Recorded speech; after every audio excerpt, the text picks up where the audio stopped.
একটা ফুটি দাও তো। আরে তুমি আগের দিন পয়সা বাকি করে গেলে, বললে দিয়ে যাবো, সেই পয়সা দেওয়ার নাম নাই, আবার ফুটি চাইতেছো। না দাও পয়সাটা দাও। তুমি অত পয়সা পয়সা করছো কেন? তুমি আমাকে পয়সা দাও না, তোমার পয়সা দেখো ডবল করে দিচ্ছি। কি পয়সা ডবল? সে আবার কি করে সম্ভব? যদি আমি ডবল করে দিই তুমি আমাকে 500 টাকা দেবে তো? হ্যাঁ, যদি তুমি করে দিতে পারো তোমাকে আমি 500 টাকা দেবো। তুমি আমাকে ফোন পেতে 1,500 টাকা পাঠাও। কেন তোমাকে আমি ফোন পেতে পয়সা পাঠাবো কেন? তুমি পাঠাও তবে তো তোমার পয়সা ডবল হবে, আর পয়সা না দিলে কি করে ডবল হবে? বেশ ঠিক আছে, দাঁড়া।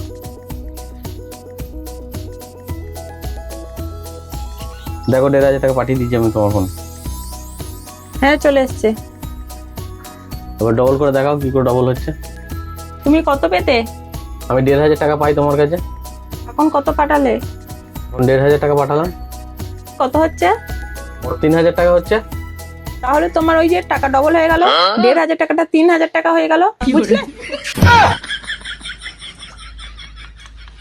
তুমি যে 500 টাকা দেবো বলেছিলে, ওই 500 টাকা আমার ধার খাতায় জমা করে দিও। পয়সা তো দিলই না, উপরন্তু 500 টাকা চুনা লাগিয়ে দিয়ে চলে গেল।